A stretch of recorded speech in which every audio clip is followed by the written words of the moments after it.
Kalau memang secara ilmiah Anda tidak terkonfirmasi sebagai cucunya Rasulullah, tidak usah dipertahankan, tidak usah memaksa orang untuk percaya.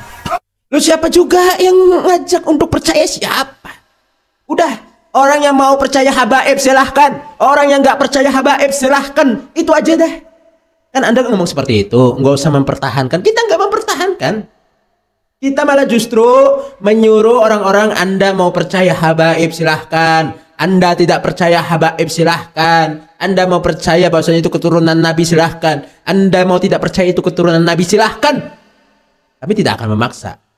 Loh, siapa yang memaksakan? Makanya kalau berbicara itu pakai data. Pahlawan, Anda hanya bisa mencaci maki, menggerakkan masyarakat, meracuni masyarakat Purwokerto dan Indonesia untuk benci kepada negaranya, untuk benci kepada leluhurnya, untuk benci kepada benderanya, untuk benci kepada lambang negaranya. Bangsat Anda seperti itu. Oh, ini terjadi di daerah Purwokerto. Makanya kita minta bukti.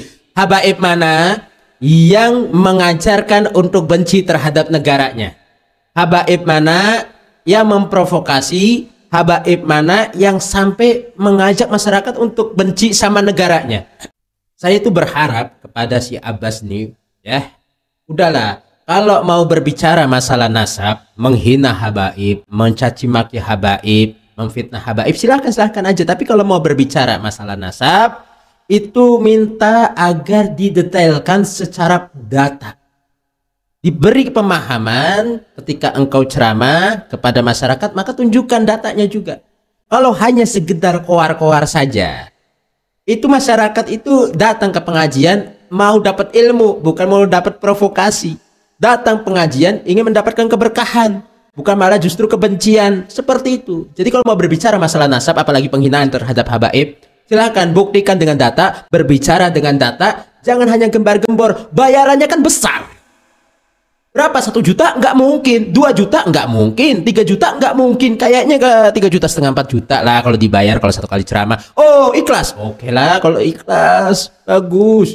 Tapi pasti kalau setiap orang yang memberikan sebuah mau itu hasanah ceramah, itu ada apalagi penceramahnya inti. Lumayan lah, di atas 2-3 lah. Gitu. Tapi kalau berikan ilmu, ilmu yang manfaat. Seperti itu loh. Kita lihat nih, apa yang disampaikan sih? Jelas nggak? Jelas nggak? Dengerin nih. Tarim Hadramaut sampai di framingnya. Salah satu kehebatan Tarim adalah di sana tidak ada sesuatu dia ambil dari perkara yang haram. Dasmu. Di sana itu ada orang nanah maling. Di sana itu tidak ada sesuatu di muhtaj. Tidak ada orang yang membutuhkan, tidak orang fakir miskin. Padahal catatan data yang namanya Yaman itu adalah negara miskin di dunia. Kalau Anda di sana tidak ada orang yang miskin, pulang Anda ke Yaman, jauh saya di Indonesia. Anda datang ke Indonesia mengkafir-kafir Indonesia. Anda tidak tahu perjuangan Wali Songo, Anda tidak tahu perjuangan leluhur kami, perjuangan para pahlawan. Anda hanya bisa mencaci maki, menggerakkan masyarakat, meracuni masyarakat Purwokerto dan Indonesia untuk benci kepada negaranya, untuk benci kepada leluhurnya, untuk benci kepada benderanya, untuk benci kepada lambang negaranya. Bangsat Anda seperti itu. Oh, ini terjadi di daerah Purwokerto. Makanya kita minta bukti. Habaib mana yang mengajarkan untuk benci terhadap negaranya? Habaib mana yang memprovokasi? Habaib mana yang sampai mengajak masyarakat untuk benci sama negaranya? Buktikan. Ayo dong. Habaib mana? Jangan cuma keluar-keluar. Kalau keluar-keluar gampang. Dan terkait masalah Yaman, negara miskin, negara itu pasti berkembang. Enggak miskin selalu miskin, enggak. Ada yang namanya negara yang dikelola yang nanti akhirnya menjadikan negara tersebut berkembang. Seperti Indonesia ini, negara berkembang yang ingin maju. Seperti itu. Jadi butuh proses. Apalagi negara-negara Arab itu negara rawan untuk berperang. Jadi wajar-wajar aja. Tapi lihat, mereka orang-orang Yaman adalah orang-orang yang kaya hati, bukan kaya dengan kemunafikan. Mungkin Anda yang mengatakan seperti itu. Dulunya cinta sama habaib, khususnya kepada beliau Habib Lutfi. Sekarang bencinya luar biasa sampai meyahudikan. Ini gimana ceritanya? Kalau mau ngajak benci kepada habaib jangan ngajak-ngajak. Tapi kalau mau cinta, silahkan ajak. Dah, cinta terhadap habaib tuh gak usah dah. Intinya gini, cinta terhadap makhluknya Allah aja. Ngelihat habaib itu bahasanya dia adalah makhluknya Allah. Udah itu aja. Coba bisa enggak? Apalagi sampai habaibnya itu ceramah mengajak benci terhadap negaranya. Buktikan dengan data. Hanya keluar-keluar saja itu mudah. Ya. Apalagi? Mungkin apa, Badan? Dan itu yang nonton, yang melihat ceramahnya, kelompok-kelompok mereka doang. Dan saudara-saudara sekalian, maka dari itu kami tidak pernah benci kepada siapapun. Tapi Anda, wahai kaum Wahabi dan Ba'awi, hiduplah di Indonesia secara tenang. Gini badan, tidak usah membuat kekacauan di Indonesia. Kami bisa menerima Anda dengan baik asalkan Anda baik. Kami bisa menghormati Anda asalkan Anda menghormati kami. Tapi kalau Anda mempecundaki kami, menginjak kiai kami, menginjak negara kami, menginjak bangsa kami juga bisa mengusir kalian semua dari Indonesia. Gina badan, Itu yang merasa diinjak, yang merasa dizolimi dengan habaib, kelompok-kelompok mereka doang. Apalagi mau ngaku Habib, daftarkan jadi Habib, ditolak, sakit hati. Udah siap-siap, kami ini masih keturunan ini, dibawalah ke Robito Alawiyah. Ditolak akhirnya sakit hati.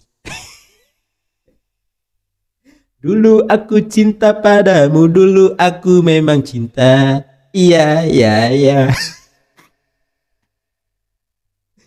Saudara-saudara kalian, hiduplah di Indonesia dengan damai. Masuklah ke dalam Nahdlatul Ulama, kita sholawatan bareng. Masuklah ke dalam Nahdlatul Ulama bagaimana? Masuk ke dalam Nahdlatul Ulama bagaimana? Habaib yang di Nahdlatul Ulama banyak. Habaib yang di NU, pengurus NU banyak di mana-mana, hampir keseluruhan dari PBNU-nya, PCNU-nya, PWNU-nya ada habaibnya. Sekarang yang ribut itu kelompok kalian doang. NU nggak ikut-ikutan. Kelompok kalian doang, NU nggak ikut-ikutan. Saya tuh ketawa kalau dia ngelihat dia ceramah-ceramah itu ketawa, karena kalau ceramah itu asal gembar-gembor tak bawa data. Kemudian baca zikir bareng.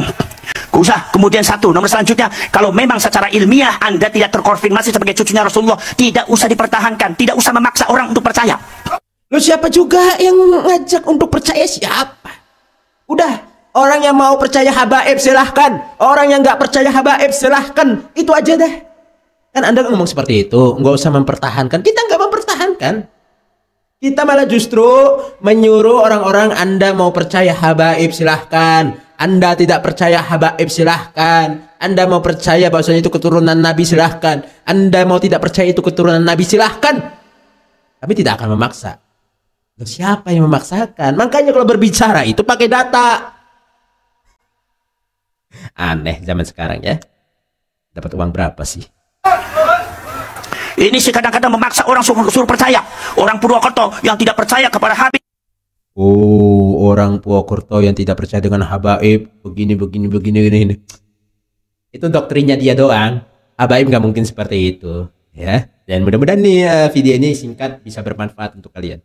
Terima kasih. Wassalamualaikum warahmatullahi wabarakatuh.